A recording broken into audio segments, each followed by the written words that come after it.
दोनों ही सीटों पर रामपुर आजमगढ़ में लोकसभा उपचुनाव के मतों की गिनती हुई शुरू। आजमगढ़ के एफसीआई गोदाम पर मतगणना शुरू और वहीं रामपुर के मंडी समिति परिसर में भी मतगणना का काम हो चुका है शुरू। और कुछ ही देर में, ज्यादा नहीं, कुछ ही देर में आप एबीपी गंगा पर सबसे पहला रुझान देखेंगे।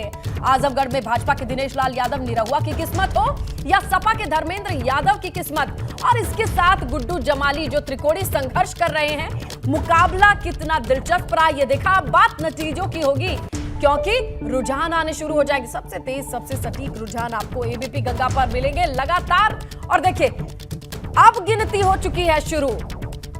दोनों ही जगहों पर उपचुनाव के लिए किसने बाजी मारी है, ये अब थोड़ी ही देर में रुझानों के जरिए हमारे आपके सामने आना शुरू हो जाएगा। लगातार हम तस्वीर दिखा रहे हैं, हमारे सहयोगी बने हुए हैं और आंकड़ों पर जरूर नजर रखिएगा। आंकड़ों की बाजीगरी बहुत कुछ कहती है। और डेटा सेंटर पर मेरी सहयोगी Jaya, over to you Jaya. और स्नेहा, देखिए वोटों की काउंटिंग शुरू हो चुकी है और इसलिए बिना देरी किए सीधे रुख करते हैं सनुज शर्मा का, जो कि मंडी समिति परिसर रामपुर से हमारे साथ लाइव मौजूद है। नीतीश पांडे एफसीआई गोदाम आजमगढ़ से हमारे साथ लाइव है। सनुज, अब तो वोटों की गिनती वहां पर शुरू हो चुकी है, जरा तस्वीरें दिखाइए। देखिए, बिल्कुल वोटों की गिनती शुरू हो चुकी है। तस्वीरें मैं आपको दिखा देता हूं कि यहाँ देखिए कि यहाँ जो वोटों की गिनती है वो यहाँ पर शुरू हो गई है। बिल्कुल अभी जो वोटों की गिनती है वो यहाँ पर शुरू हुई है। तस्वीरें आप देख लीजिए।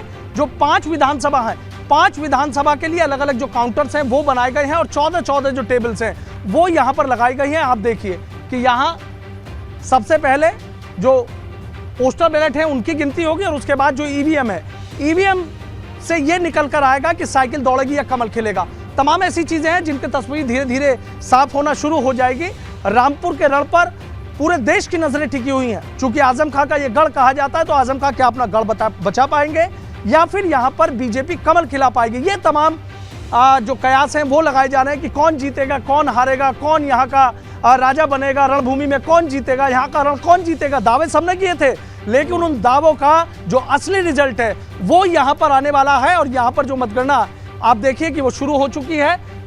कुछ और तस्वीरें मैं दिखाना चाहूंगा, क्यों आपको लेके चलता हूं। सुरक्षा के बेहतर इंतजाम वो भी आपको दिखा देता हूं। यहाँ देखिए कि कोई इस तरह के आरोप ना लगे, कोई किसी तरह के, जिस तरीके से मतदान के दिन आरोप लगे थे ऐसे कोई आरोप ना लगे, उसके लिए देखिए कि बेहतर जो सुरक्षा के इंतजाम है वो यहाँ पर किए गए हैं। ये तस्वीरें देख लीजिए, पैरामिलिट्री फोर्स है। इस तरीके का जो सुरक्षा का घेरा है वो पहली बार देखने को मिल रहा है। ये बात अलग है कि ये रामपुर लोकसभा का उपचुनाव है और आजमगढ़ में भी उपचुनाव है।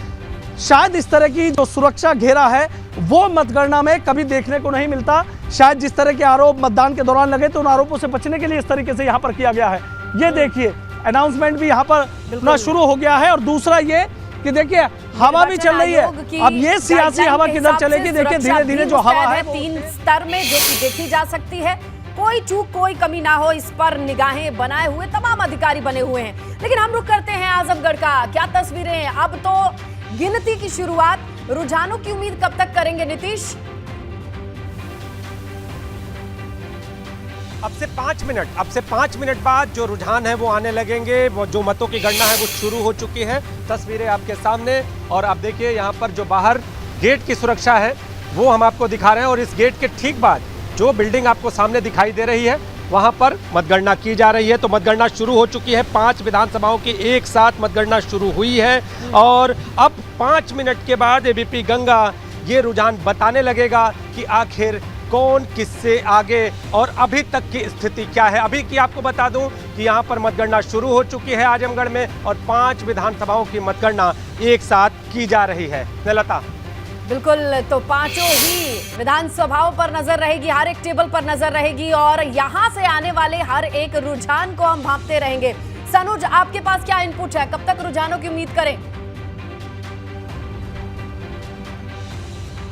देखिए, तस्वीर साफ होने में तो बहुत वक्त लगेगा, लेकिन चूंकि मतगणना यहाँ पर शुरू हो गई है, करीब 10 से 15 मिनट के बाद ये पता लगना शुरू हो जाएगा कि जो बैलेट पोस्टल की जब गिनती होगी कि इस गिनती में कौन आगे निकल रहा है। क्या आसिम राजा आगे चल रहे हैं या बीजेपी के घनश्याम सिंह लोधी आगे चल रहे हैं। ये तस्वीर थोड़ी देर बाद साफ होना धीरे धीरे शुरू हो जाएगी। और इसी के साथ ही जो प्रत्याशी उनकी जो दिलों की धड़कन है वो भी बढ़ रही है, टेंशन भी बढ़ती जा रही है। चूंकि जीतना चुनाव जीतना सबका एक सपना होता है और ये सपना किसका पूरा होगा, किसका सपना अधूरा रह जाएगा, इस पर भी सबके नजरें टिकी हैं। मैं आपको दिखा देता हूं कि देखिए यहाँ जो बैलेट पोस्टर है उनकी गिनती यहाँ पर शुरू हो गई है और जो तमाम जो यहाँ कर्मी लगाए गए हैं, जिनकी ड्यूटी लगाई गई है, उनकी भी धड़कनें बढ़ी हुई हैं, क्योंकि प्रत्याशियों ने बड़ी उम्मीदों के साथ भेजा है कि निष्पक्ष चुनाव कराइएगा। देखिएगा एक एक वोट आप नोट करिएगा, किसी तरह की कोई दिक्कत, कोई परेशानी ना होने पाए।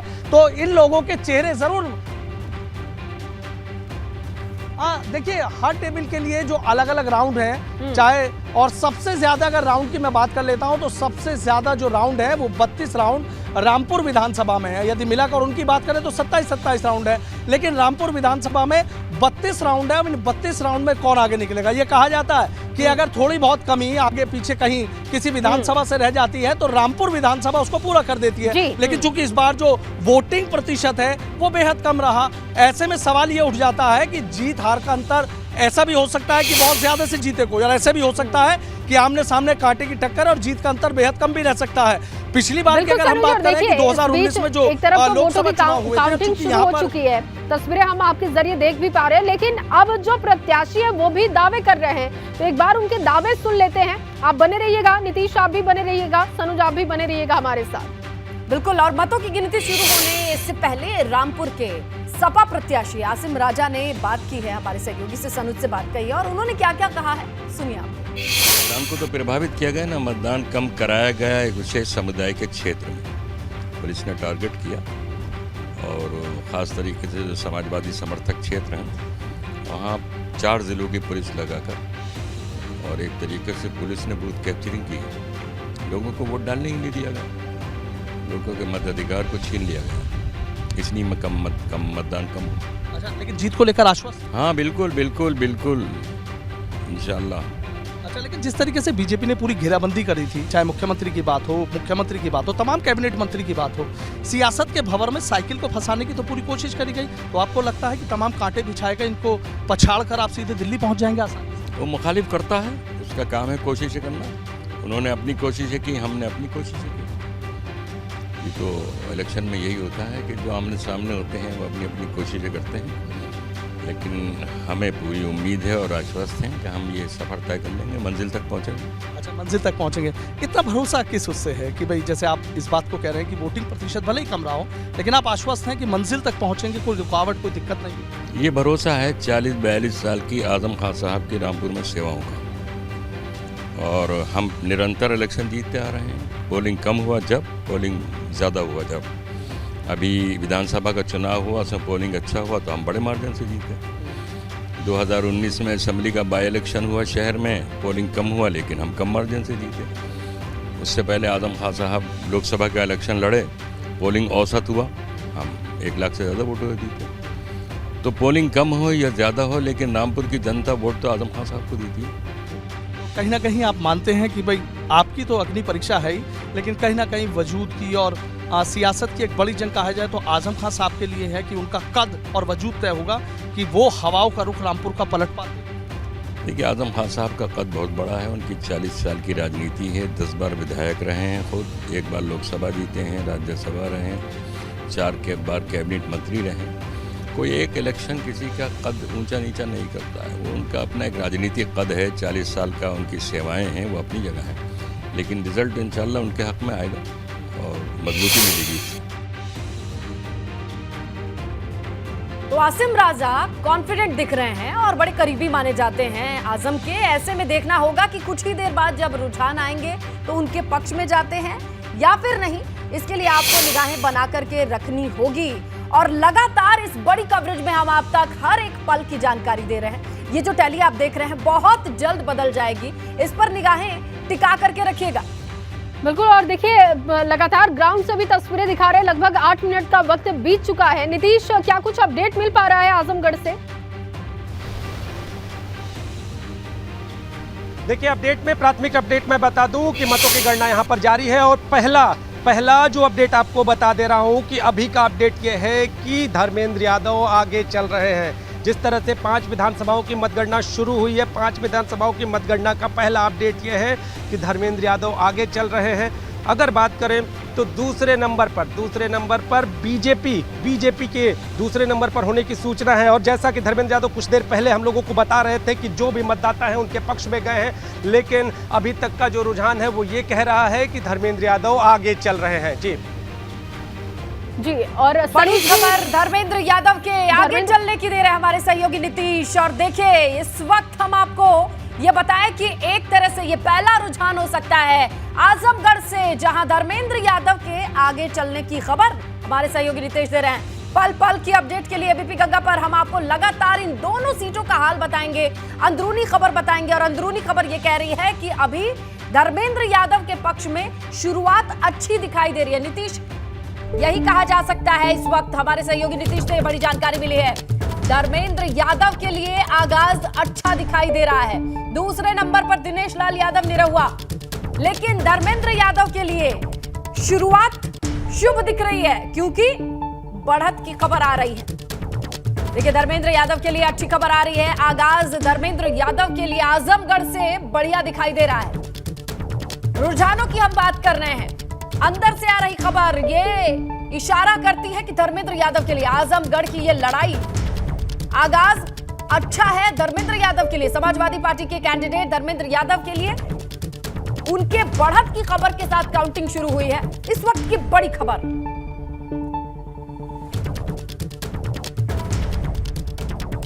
तो चलिए आजमगढ़ का हाल हम आपको बताते चल रहे हैं, जहां पर शुरुआत सपा के लिए अच्छी दिखाई दे रही है। लेकिन रामपुर की जंग में क्या रुझान आने शुरू हो गए हैं, अंदर से खबर आनी शुरू हो गई है। सनुज,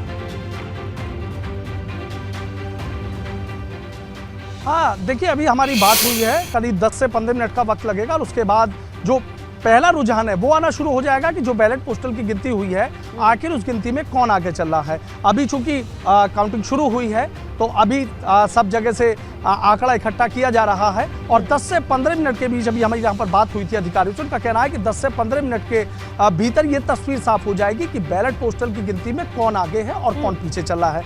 ये बात बिल्कुल साफ है कि बीजेपी और समाजवादी पार्टी के बीच ही यहाँ कड़ा मुकाबला है। मुकाबले में कोई और है नहीं। हाथ ने यहाँ पर किसी को मैदान में नहीं उतारा और हाथी भी इस बार चुनावी मैदान से बाहर है। इसलिए साइकिल और कमल के बीच आमने सामने की टक्कर है। उस टक्कर में कौन आगे और कौन पीछे रहेगा और फिर आगे जाकर जब तस्वीर साफ होगी कि कौन दौड़कर दिल्ली निकल जाएगा, इस पर सबकी नजरें टिकी हुई हैं। तो 10 से 15 मिनट का वक्त लगेगा जब ये तस्वीर साफ हो जाएगी कि पहले जो रुझान आए हैं। ठीक है, और चलिए सीधे नीतीश के पास चलते हैं। कौन जाएगा ये बताइए। नीतीश के साथ धर्मेंद्र यादव हैं, सुनते हैं उनको। स्ट्रांग रूम कौन जाएगा भाई? आप हमारे अधिकारी से बात करिए। आप अपने अधिकारियों से बात करिए। धर्मेंद्र यादव जी से यहाँ के जो पुलिस के कर्मचारी और अधिकारी हैं इनसे कुछ जिद चल रही है। आप देखिए धर्मेंद्र जी हुआ क्या है?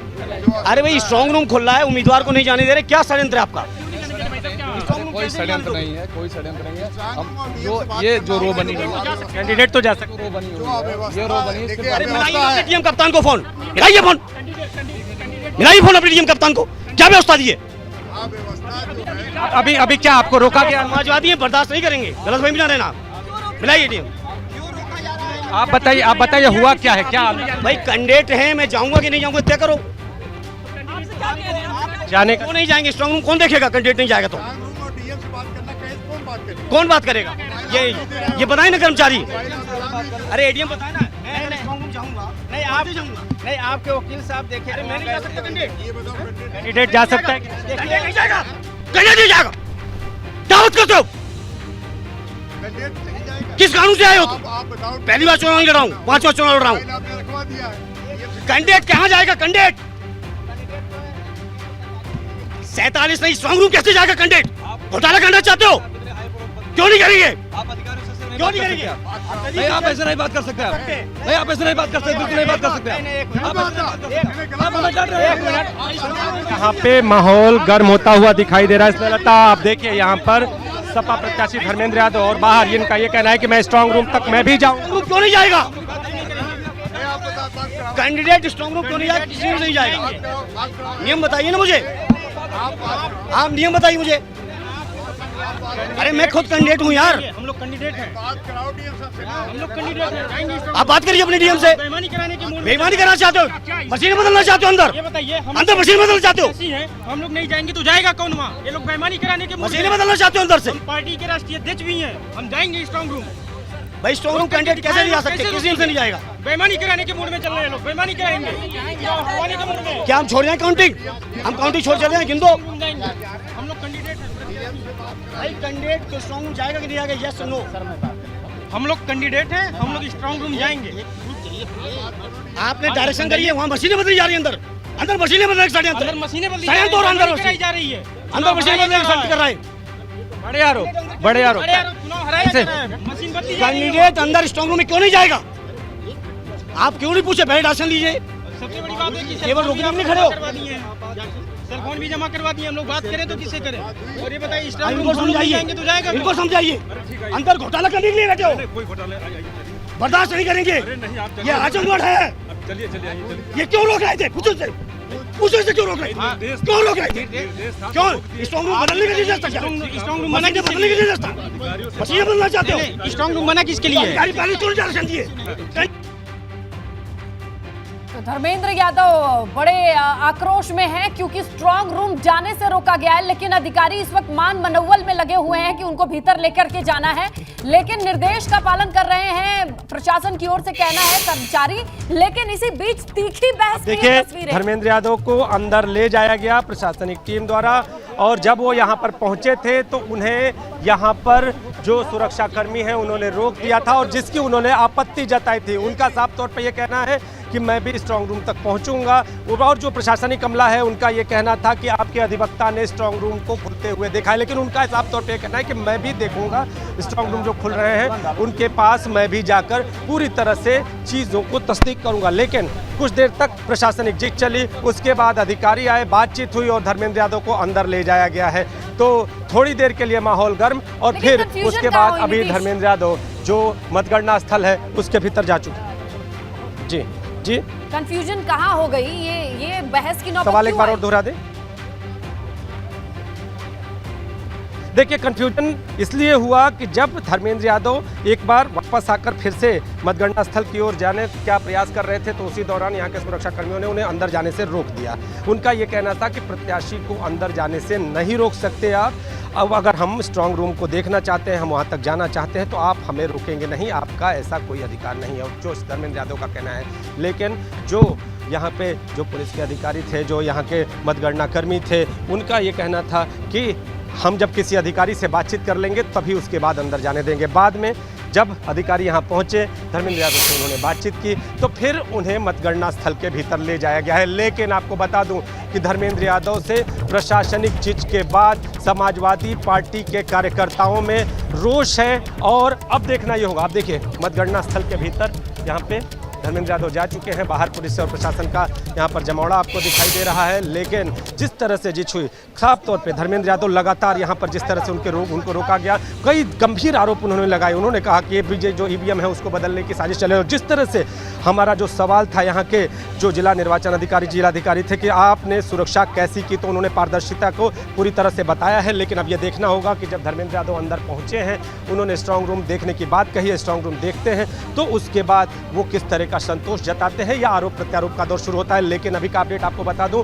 कि मतगणना स्थल के बाहर जो सुरक्षा का घेरा है वो पूरी तरह से मुस्तैद, थोड़ी देर के लिए हलचल, और उसके बाद धर्मेंद्र यादव को अंदर ले जाया गया है। तो अभी जो समाजवादी पार्टी के कार्यकर्ता हैं, इस जिसके बाद थोड़ी देर के लिए उनमें भी आक्रोश देखने को मिल रहा है। लेकिन अभी का जो हाल है वो ये है कि मतगणना स्थल के बाहर जो लोग हैं, जो प्रशासनिक अमला है, वो पूरी तरह से मुस्तैद है। लेकिन धर्मेंद्र यादव के जो आरोप हैं वो गंभीर हैं। गंभीर इसलिए हैं कि उन्होंने जिस तरह से ईवीएम से छेड़छाड़ और इसके साथ खुद को रोके जाने की, अंदर न जाने दिए जाने की, और जिस जगह पर आप खड़े हैं उससे थोड़ी ही देर, वो बड़े सवाल है। थोड़ी ही देर पहले जो कंडीशन थी वो भी अब तस्वीरें दिखाएंगे। लेकिन अब जो अधिकारी जिनसे बहस हुई है और कर्मचारियों को लेकर के जहां पर कंफ्यूजन हुआ है, उनसे बातचीत हो पाई है क्या, या हो सकती है? पूछिए, इतनी बड़ी आखिर मिसअंडरस्टैंडिंग हुई कैसे?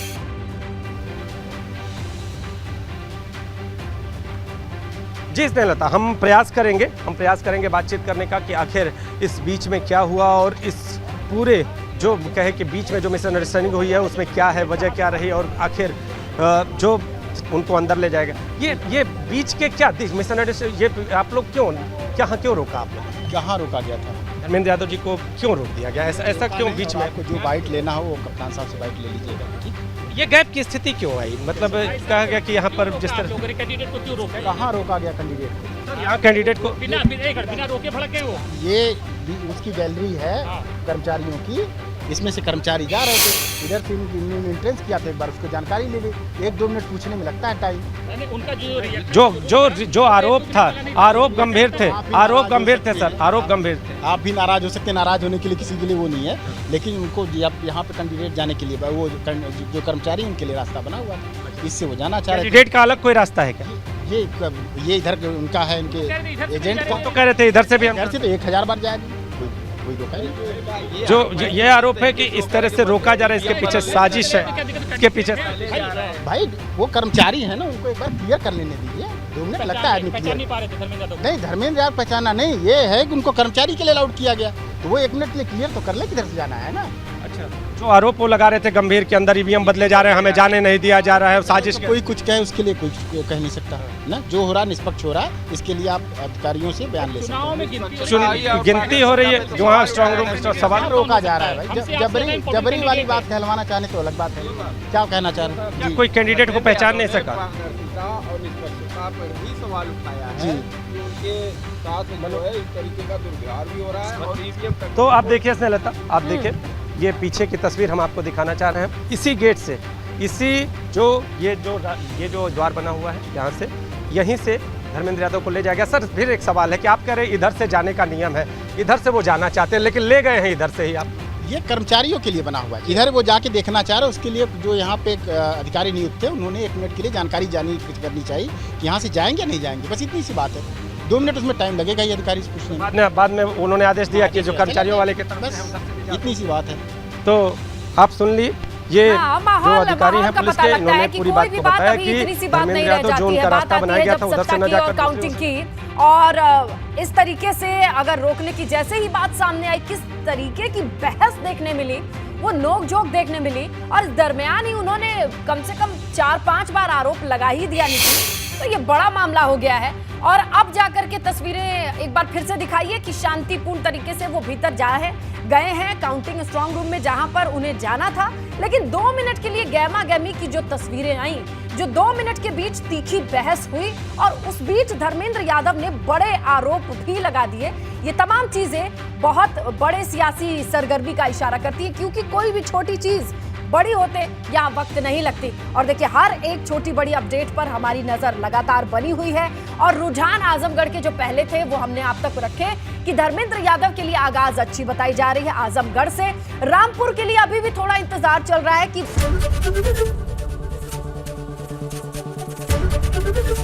एबीपी गंगा, खबर आपकी, जुबान आपकी।